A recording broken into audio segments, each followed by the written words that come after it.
Holidays-nale, adu namma GT Holidays da. GT Holidays, South India's #1 travel brand. You know you are special when you're with GT Holidays.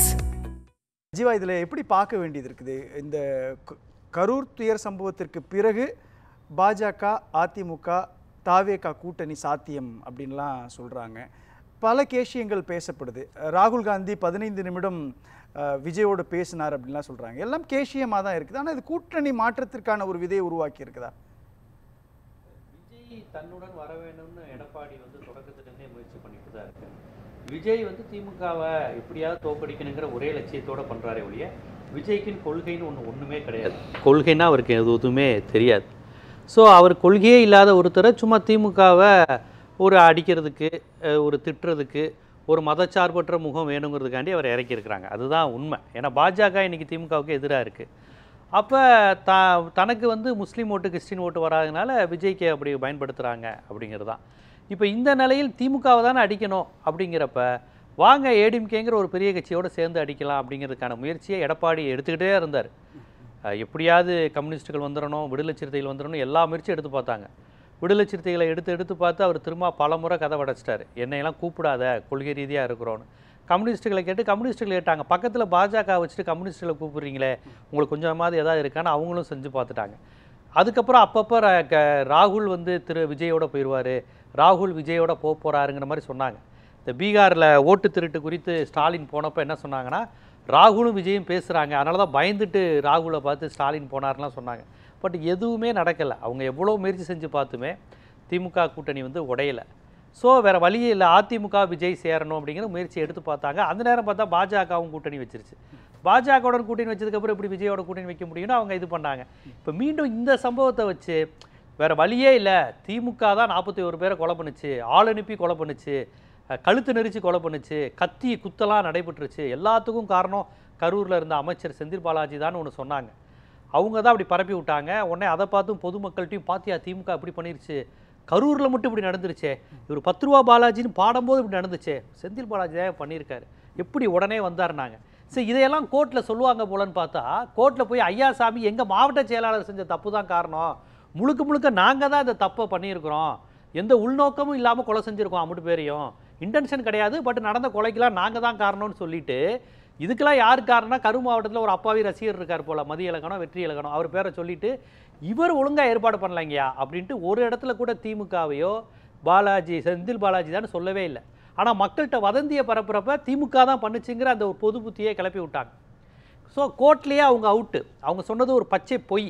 Vijay உட்பட மக்களிடம் பொய் சொல்லியிருக்காரு. விஜய் என்ன சொன்னார், திட்டமிட்டு பண்ணியிருக்கிறாங்க, கரூர் மக்கள் கடவுளாக உண்மையை தெரியும், கரூர் மக்கள்லாம் கடவுள் மாதிரி என்னென்னமோலாம் பேசினார். அப்போ கூட செத்துப்போன 41 பேருக்கு இரங்கல் தெரிவிக்கல, வருத்தம் தெரிவிக்கல. என்னுடைய திமிரு ஆணவம், நான் லேட்டாக அயோக்கியத்தனத்தினால தான் போச்சுங்கிற எந்த வருத்தமும் இல்லாமல் வழக்கம் போல் மேக்கப் பண்ணிவிட்டு பேசிட்டு விட்டார். ஆனால் கோர்ட்டில் ஆதாரம் கேட்டவுடனே திமுக மேலே எந்த தப்பும் இல்லை, கரூர் செந்தில் பாலாஜி மேலே எந்த தப்பும் இல்லை, ஐயா எல்லாம் எங்களுக்கு ஒரு இழிச்சுவா ரசிகர் ஒருத்தர் மாட்டியிருக்கான் மாவட்ட செயலாளர், அவன் தான் எதையும் ஒழுங்காக ஃபாலோ பண்ணலை, போலீஸ் விஷயத்தை ஃபாலோ பண்ணல, அவங்களே கொடுத்தது கோர்ட் ரெக்கார்டில் கொடுத்தது. சம்பந்தமான விஷயங்கள்ல எந்த இடத்துல அதான் எடப்பாடி இதை ஒரு வாய்ப்பாக பயன்படுத்திக்கலாம். அவர் ஏற்கனவே காத்திருந்தார், எப்பா 2 பேருமே திமுகவை தானே திட்டுறோம், சேர்ந்து நில்லுப்பா அப்படிங்கிறாரு. அது இடையில பிஜேபி சேர்ந்ததுனால தள்ளி போட்டுச்சு. ஏன்னா இவர் பிஜேபியை எதிர்க்கிறேன்னு ஒரு சீனை போட்டுக்கிட்டு இருக்காருல்ல விஜய் பிஜேபியெலாம் ஒருபோது எதிர்த்தது கிடையாது. ஸோ அப்போ இதை பயன்படுத்தி திமுக ஒரு மிகப்பெரிய நாசகார சக்தி, ஐயோ அதை அழித்தே ஆகணும், இல்லைன்னா தமிழ்நாடே அழிஞ்சிரும் அப்படிங்கிற மாதிரி ஒரு சீன் கிரியேட் பண்ணி இவங்க கூட்டணி வைக்கிறதுக்கான முயற்சி ஈடுபடுறாங்க.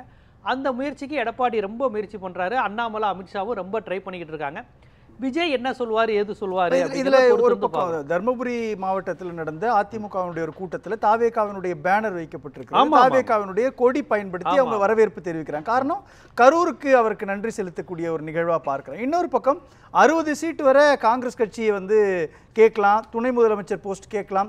செல்வ பெருந்தகை திமுகவோடு இணக்கம் காட்டுகிறார். ஆனால் இன்னொரு பக்கம் மூத்த காங்கிரஸ் கட்சியினுடைய மாநில தலைவர்கள் எல்லாமே தாவேகாவோட சேரலான்ற ஒரு கேஷியெல்லாம் எந்தெந்த தலைவர்கள் அப்படி மூத்த தலைவர்கள் சொல்லியிருக்காங்க. ஏன்னா மாநில அதாவது ஆட்சி அதிகாரத்தில் பங்கு அப்படின்றதெல்லாம் சொல்றாங்க இல்லையா, அந்த அடிப்படையில் காமெடியான கோரிக்கை. தமிழ்நாட்டில் பொறுத்தவரை ஆட்சி அதிகாரத்தில் பங்கு, இந்த கூட்டணி ஆட்சிங்கிறதுலாம் சவள பிள்ளைங்க கேட்குற விஷயங்கள். அதை என்றைக்குமே ஜெயிக்கணும்னு சொல்லக்கூடியவங்க, ஜெயிக்கணும்னு நினைக்கக்கூடியவங்க யாருமே தமிழ்நாட்டினுடைய பேட்டர்ன் தெரிஞ்சவங்க யாருமே அப்படி கேட்க மாட்டாங்க. யாராவது பாவம் போல் அப்படி சும்மா சும்மா கேட்டுக்கிட்டு இருக்க வேண்டியதுதான். அப்படி அதுவும் இந்த ஆட்சியில் பங்குங்கிறலாம் தேர்தலுக்கு பிறகு தான் முடிவெடுக்க வேண்டியது. அப்படி ஒரு சூழல் தமிழ்நாட்டில் இதுவரை வந்ததே கிடையாது. அதைத்தான் எம்ஜிஆர் எங்கள் தங்கம் படத்திலே சொல்லுவார், அடிக்கடி சட்டசபை கலையாத நாடு தமிழ்நாடுன்னு எம்ஜிஆரே பாட்டு போயிருக்காரு. எப்போ? அந்த படம் 1970. 1970 வரை சட்டசபை கலைஞ்சது கிடையாது. காமராஜர் ஆட்சியிலையும் கலையலை, அண்ணா ஆட்சியிலையும் கலையலை, கலைஞர் ஆட்சியிலையும் கலையலை. அதுதான் தமிழ்நாட்டுடைய பெருமை. அண்ணா செத்ததுக்கு அப்புறம் கலைஞ்சிருக்கணும், கலையலை. எப்போவுமே இங்கே வந்து பிரச்சனை இல்லை. கர்நாடகா அப்படி கிடையாது, மகாராஷ்டிரா அப்படி கிடையாது. வருடத்திற்கு ஒரு முறை ஆட்சி மாற்றம் ஏற்படக்கூடிய நிலை. ஆனால் தமிழ்நாட்டினுடைய ஓட்டிங் பேட்டர்ன் அப்படி கிடையாது. எந்த ஒரு கட்சியும் தெளிவாக தேர்ந்தெடுக்கிறாங்க. எந்த ஒரு கூட்டணி கட்சி தயவுலையும் இருக்க வேண்டிய அவசியம் திமுகவுக்கும் கிடையாது, அதிமுகவுக்கும் கிடையாது. அப்படி தான் தமிழ்நாடு ஜெயிச்சுட்டு வந்திருக்கு. அதனால் சும்மா சும்மா வந்து இது கூட்டணி ஆட்சி வந்துடும் அவ்வளவுதான். ஆனால் இன்னொரு விஷயத்தை வந்து பிரதானப்படுத்தியிருக்கு இல்லையா கரூர்? தாவேகா சட்ட ரீதியிலான போராட்டத்திலும் பின்னடைவு தான் சந்திச்சிருக்கிறாங்க. இன்னமும் போய் பார்க்கல அப்படின்ற, கரூர் மக்களை போய் பார்க்கல அப்படின்றப்போ தாவேகாவினுடைய பலம் பலகீனம் வெளிப்பட்டுடுச்சு இல்லையா? அப்போ தாவேகா யாராவது ஒரு பிரதானமான கட்சியோடு சேர வேண்டிய நிர்பந்தத்துக்கும் நெருக்கடிக்கும் வந்திருக்கு. வாய்ப்பு இருக்கு. அதிமுகவோட சேர்றதுக்கான வாய்ப்புகள் வந்து ரொம்ப பிரகாசமா இருக்கு. ஏன்னா விஜய்க்கு என்னங்க பெரிய கொள்கையாங்க அதிமுகவோட சேரக்கூடாது, பாஜகவோட சேரக்கூடாதுன்னு? சும்மா ஒரு டெல்லி ப்ராடக்ட் தானே. அது என்ன பெரிய விஷயம்? அவருக்கு என்ன கொள்கை இருக்கு, கோட்பாடு இருக்கு? அவர் என்ன திராவிட கொள்கை உடையவரா? சரி, இல்லை ஒரு இந்துத்துவ அந்த சாருடைய, அவருக்கு எதுவுமே தெரியாது. தேவைப்பட்டா ஜோசப் விஜய், இல்லைன்னா எச் ராஜா ஆதரவு, மாறி மாறி இருக்க வேண்டியதானே. பணம் எக்கச்சக்கமா சேர்ந்துட்டாலே பாஜகவோட. அதுல இன்னொன்று, இப்போ தாவேகா பாஜகவை கொள்கை எதிரின்னு பிரகடனப்படுத்திட்டாங்க. ஆனால் அதிமுக பாஜக கூட்டணி இருக்கிறப்போ தாவேகா அந்த அணிக்குள்ள போவது பலவீனம் தான். இவங்க வச்சிருந்த அந்த பிம்பெல்லாம் உடையும். ஆனா எனக்கு இந்த விஜய்க்கு கூடுற கூட்டத்தெல்லாம் பார்க்கும்போது அவங்களுக்கு பாஜகனா என்ன, கொள்கைனா என்ன, இந்துத்துவன்னு தெரிகிற கூட்டமாக இருக்கா? இது வர்றவங்க எல்லாருமே மன வளர்ச்சி குன்றியவர்களாக தானங்க இருக்காங்க. விஜய்க்கு பின்னாடி கூடின கூட்டம். இப்போ இதுவரை எந்த கட்சி பின்னாடி கூடின கூட்டத்தையும் அப்படி சொன்னதில்லை. ஏன்னா அதை ஒரு கட்சியாக அமைச்சிருக்கேன், இன்க்ளூடிங் பாஜக, இன்க்ளூடிங் பாமக. அதெல்லாம் ஒரு கட்சி, ப்ராப்பரான பார்ட்டி. அதுக்குன்னு ஒரு தத்துவம் உண்டு, கொள்கை உண்டு, தொண்டர்கள் உண்டு. நான் ஏன் 2 கட்சி சொல்றேன்? இந்த 2 கட்சியில மீது விமர்சனம் இருந்தாலும் 2 வருஷத்துக்குள்ள இப்படி மதிப்பிடுறது சரியா? ஏன்னா 2 வருஷம் தான் ஆச்சு. அவங்க 2 வருஷத்துல எந்த கட்சி இவ்வளவு காமெடி பண்ணிருக்கு, இவ்வளவு கோமாளித்தனம் பண்ணிருக்கு? டிரான்ஸ்ஃபர்ல ஏறாதீங்க அப்படிங்கிற ஆரம்பிச்சு நீதிபதிகளை விமர்சிக்க கூடாதுப்பா அப்படின்னு சொல்ற வரைக்கும் அந்த கட்சி அட்வைஸ் பண்ணிக்கிட்டு இருக்கு. ஒரு நீதிபதினா என்ன? அவர் இப்போ நீதியரசர் செந்தில்குமார் வந்து இப்படி ஒரு காமெடியை நான் பார்த்ததில்லையேங்கிறார். ஒரு தீர்ப்பு சொன்னால் தீர்ப்புனா என்னன்னு தெரியாது. ஒருவேளை தாவேகாவும் அதிமுகவும் கூட்டணி சேர்வதற்கான வாய்ப்பை உருவாக்கிட்டு பாஜகவை வந்து கூட்டணி அந்த பிளானை நான் தொடர்ச்சியா சொல்லிட்டு திமுகவுக்கு வாய்ப்பு இருக்கு. அதாவது அந்த பிளான் இருக்க வாய்ப்பு இருக்கு. ஏன்னா பாஜக நான் தனிச்சு நிக்கிற மாதிரி ஒரு கூட்டணி மாதிரி நான் போய்க்கிறேன், நீ நில்லு. ஏன்னா நான் நின்னா முஸ்லீம் கிறிஸ்டின் ஓட்டு விழாது. தமிழ்நாட்டை பொறுத்தவரைக்கும் பாஜகங்கிறது மைனஸ் தான். பாஜக யாரோட சேர்ந்தாலும் மைனஸ் தான். அப்போ என்ன இருந்தாலும் அதிமுகவுக்கு வந்து ஒரு அதிமுக தமிழ்நாட்டுடைய பெரிய கட்சி. இப்போ அது பாஜகவோட சேர்ந்து ஒன்றும் இல்லாமல் போச்சு. இருந்தாலும் ஏன் கூட சேராத, என்னை பார்த்தாலே எவனும் ஓட்டு போட மாட்டான், நீ விஜய் சேர்ந்து திமுகவை திட்டுங்க, என்னையும் திட்டுங்க, பாஜகவையும் ரொம்ப கேவலமாக திட்டுங்க அப்படின்னு அவங்களே ஸ்கிரிப்ட் எழுதி தருவாங்க. அப்படி ஒரு பிளான் நடக்க வாய்ப்பு இருக்குது. அப்படி ஒரு பிளான் நடந்தாலும் அறிவார்ந்த தமிழ் சமூகம் அவ்வளோ எளிதில் ஏமாந்து போடாது.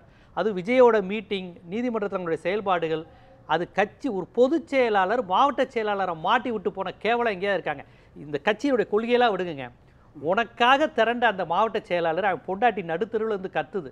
அவன் மனைவி கிட்ட எவ்வளோ கேவலமாக செந்தில் பாலாஜி தான் கொலை செஞ்சாருன்னு ஸ்கிரிப்ட் எழுதி கொடுத்து அந்த அம்மா சொல்லுது, செந்தில் பாலாஜி தான் கழுத்து நெரிச்சு கொண்டாருன்னுச்சு. இப்போ அந்த அம்மாவை காப்பாற்ற எழுதி கொடுத்த புசி ஆனந்த் இல்லை, ஆதவ அர்ஜுனா இல்லை, சிடி நிர்மல் குரார் இல்லை, விஜய் எந்த விஜய்க்காக உங்கள் விஜய் சொல்லிட்டு பனையூர்லேயே படுத்து கிடக்கிறாரு. மக்களுக்கு பாருங்க, இதுதான் தலைவன். இப்படி ஒரு தலைவனா திமுக, தமாக, பாமக, கம்யூனிஸ்ட் கட்சி எந்த கட்சியும் கிடையாது. உன் கொள்கையில் 1000 முரண்பாடு இருக்கலாம், பிஜேபியா கூட இருக்கலாம், தான் தலைவனையும் தொண்டனையும் மாட்ட வச்சுட்டு ஓடி போன ஒரே கட்சி உலகத்தில் இந்த கட்சி தான். இவ்வளவு கேவலமான கட்சி கிடையாது. அதுவும் அடிமட்ட தொண்டனை காவு கொடுத்துட்டு இவனை பிடிச்சுக்கோங்க ஆர்டர், இவன் தான் 42 பேருக்கு கொலகாரன்ட்டு அந்த அப்பாவி மாவட்ட சில காப்பாற்றி விட்டுட்டு ராமேஸ்வரம் கடல்லையோ பாண்டிச்சேரி கடலையோ பதுங்கி இருக்காரு புசி ஆனந்த் மாதிரி ஒருத்தர் பொதுச் செயலாளர் போட்டு பனையூர்ல ஏசியில் தூங்கிட்டு இருக்கிறாரு. விஜய் சிடி நிர்மல் மாதிரி எங்கேயோ பதுங்கி இருக்கிறார். இப்படி ஒரு கட்சி உலக வரலாற்றிலே கிடையாது. இதுல என்னன்னா இவங்களை பிடிச்சி தூக்கிலெல்லாம் போட போறது கிடையாது. இது வந்து இந்த வழக்கில் இவங்க ஒன்றும் ஆயுள் தண்டனை கைதில் 302 செக்ஷனாக போட போறாங்க.